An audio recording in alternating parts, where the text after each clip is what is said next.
V'osa l'Yisrael. It says v'osa miridvos kodesh. He came with his myriads of angels from Kodesh. V'imo miktsas v'rvovos malchei Kodesh. V'lo kulam v'lo ruban. Not all of them, not even the majority of them. Lo kaderech bosav adom. It's not like a mortal king. Shemara kokvod oshro v'tefarto b'yom chuposo. The day of his marriage, he shows all his glory, all his power, all his wealth. Eish dos sho'iso ksuva mi'os lefonov. It was written from way before. Beish chora agabe levono. Black fire and white fire. Noslam bluchos ksav yad yemino.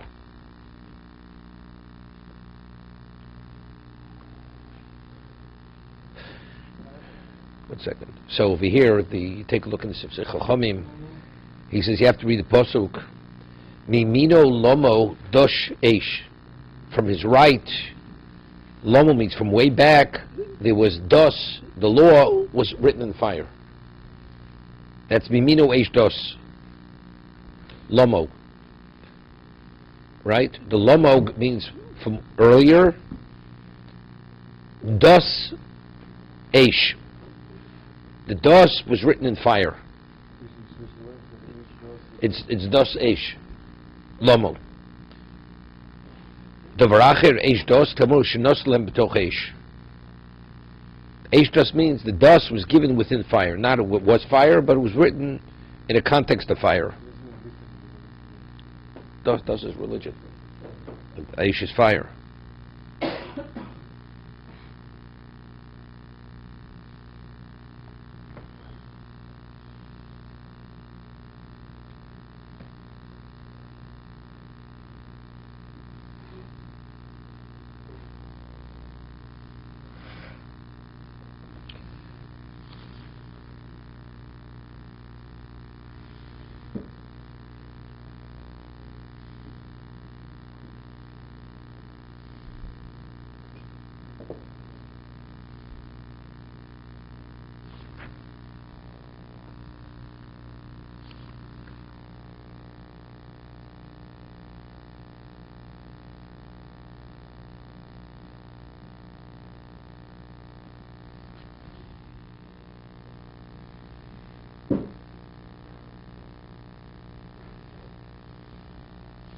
Okay.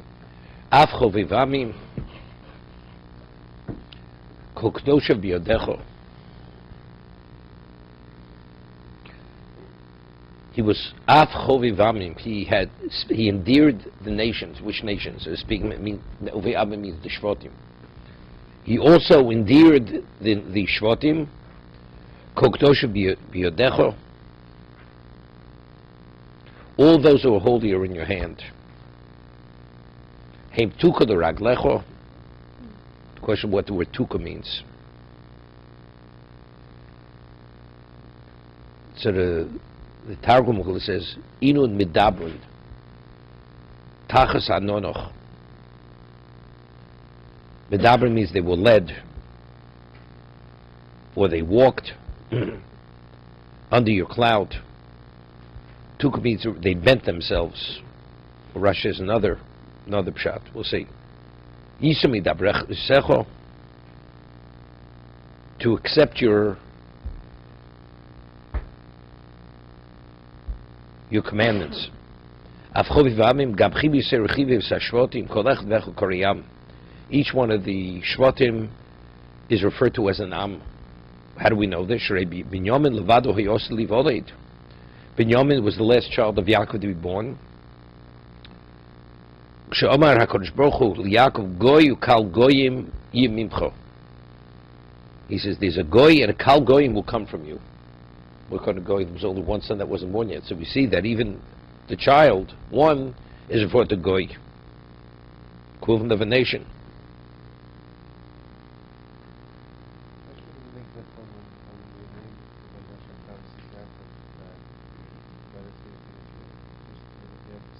Where do you see this? That each Shevet is called an Am, nation?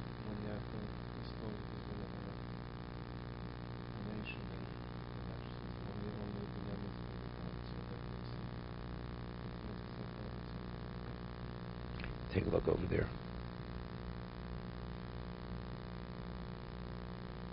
Kol kedosha biyodecho, nafshes hatzadikim hagnuza zito. That the shamas of the tzadikim are genuzos, are hidden with him. Ke'inyin shenemar voice nefesh adon yitzur b'tzorachayim es Hashem Elokecho. The nefesh, the soul of my master, was bound up in the bond of life with Hashem. Ve'im tukal raglecho, ve'im ruyim lekach, and the worthy sherei tuko atzma l'toch tachas hor l'raglecho b'sinai. They push themselves. Tuko loshen pualu. Hisvakhu. L'toch margalosach. How does he interpret the word hisvakhu? What? Hisvakhu means centered.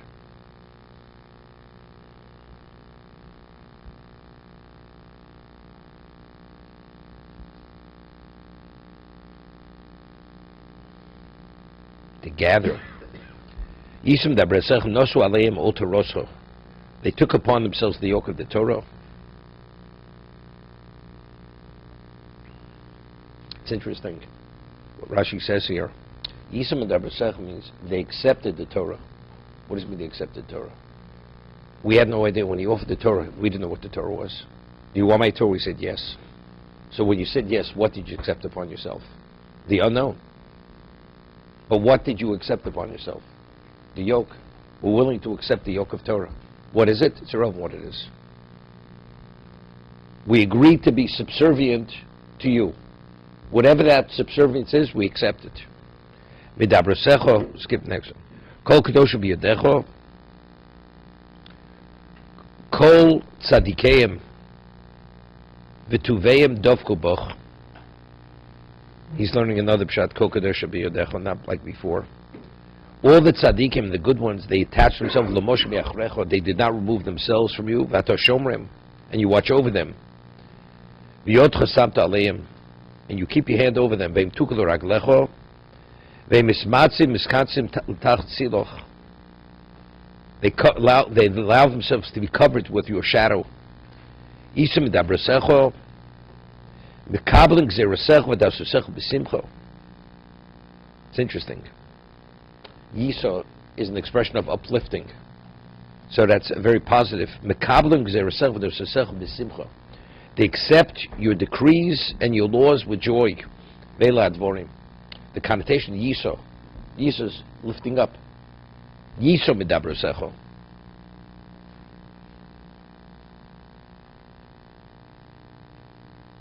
You know, we read in the creation of the Mishnah, the Gemara says in Brachos, it says, B'chol modecho, right? What is modecho? Alan. So but the Mishnah says there's another interpretation. Whatever measure he measures out to you, you have to love God, good or bad. This the word midah. Whatever measure he measures out, vohavta. You have to love him. So this is yishu midabrasecho. What's the gzeira? Your law, I understand. What's gzeira is your decree. Decree has a certain harsh connotation to it. Your decree. Yisha means, but nevertheless they accept it with joy.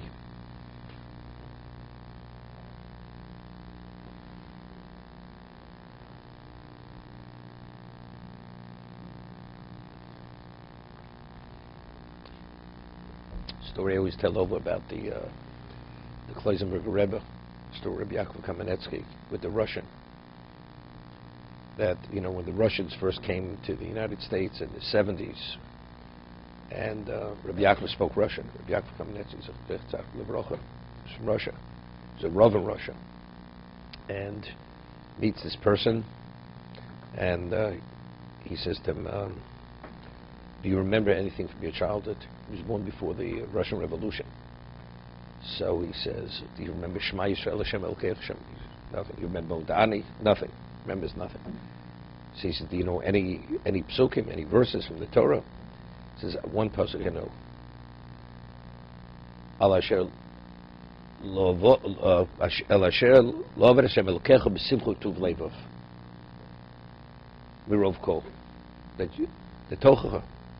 That the reason why the curses come on Klal Yisrael, asher lo aved Hashem Elokecha, that you did not serve God, b'simcha, with joy and with, despite the all the good that was given to you. It's an unusual pasuk. I mean, the average person doesn't know that pasuk. Shema Yisrael, he doesn't know both. So he said, she says, how do you know the pasuk? He says he was in the concentration camp during the war, and there was a Jew, the Nazis, they took a 50 or 75 pound sack of salt and they wet it, and they put it on this man's back, and they have him go up and down a hill all day long, just to torture him. And as he went up the hill and down the hill, he would groan and he would say, Asher lo avad Hashem Elokecha b'simcha u'tuv levav. He would give the groan, the krechts, and up and down the hill. So he said, he says, so Rabbi Yaakov understood it must have been a very special person. He says, who was that person? The Kloisenberger Rebbe. This is after losing a wife and 11 children. And his whole kila in Europe, he says, the reason why this happened, Asher lo avad Hashem Elokecha b'simcha u'tuv levav, with joy and with with tuv levav, with goodness of heart. That's why it all came. What is it? So we're talking about this is the worst level of decree. This is the worst level of suffering. And he recognizes that despite everything, what was lacking was the joy. When we served him, we didn't serve him with joy. No, life is not a straight line necessarily. Many curveballs. No. Say Baruch Hashem. No, could have been a lot worse. Well, Baruch Hashem, you know, you have emunah. It's for the best. It's for the best. No, all mitzvahs, everything. Right. So Whatever, everything. You should be ecstatic. You know, you wake up in the morning, you say, Ashreinu matov chalkeinu ma'adam goreleinu. Right? You say you're ecstatic. We're fortunate. Right? You feel like dancing. You wake up. You know, somebody wakes up in the middle of the night, and you're grouchy, and obviously says, you know, you just won the $500 million lottery ticket. You're upset that you got such a phone call. Right? You close down your b'daitis practice, say forget about it, that's it, pay off your all your debtors, and you sit and learn all day. What do you do? Okay? But okay?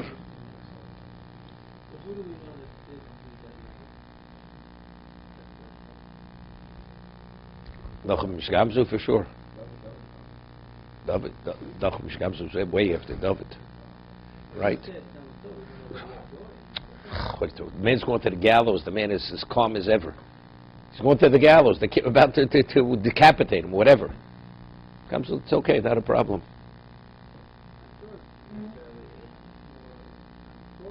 But if you're at that level, you're not fazed by anything. Not by anything. But a story with the Nazis with Kelm. You know, the Kelm, they were taught to have full control over their emotions. That was Reb Simcha Zissel, the Alta of Kelm. That's where he trained them. Nothing ever detracted you, anything. You were always of an even keel. So the Nazis, they came to Kelm, and they said, we'd like to speak to the head of this, whatever it is. So the Rosh Yeshiva comes out. His name is Rav Moshewitz. And Zecher Tzaddik Levrocha, and he says, you know, in half an hour we want the whole community, we're going to kill all of you. You're going into a mass grave. He says, could you give me 20 minutes? Not a problem. And so he spoke to them about giving your life, Kiddush Hashem, and then they danced. They danced in a circle, and they sang Ashreinu matov chalkeinu ma'adam goreleinu with the greatest level of joy. And he says to the commandant, he says, we're ready. And they killed them all. I mean, that's how they went to the death with a calmness, with a joy. They're going to do the mitzvah Kiddush Hashem. I mean, could you relate to that? Say, okay, Kiddush Hashem, you know, whatever. Make sure to say the bracha, you know, before you killed. Okay, that's what you think about, maybe. But the joy, not to be, you know, you live for God, you die for God. That's it. No different. Theory gave us a shir in No, he said, we are the korbanos for our brothers in America. That's what he said. Just as a korban, that if you have an impure thought, it can invalidate the korban. Our thought should be pure, that we should be that pure korban, that we should atone for our brothers in America. That's what he said. And then they killed them all right after that. Yeah. So it's almost like a Sururagi Malchus. You know, they said, give us time. They did what they had to do. Says, okay, now we're ready. Now you can execute us the way you choose. Literally. I mean, it's almost tremendous parallel between this. Okay.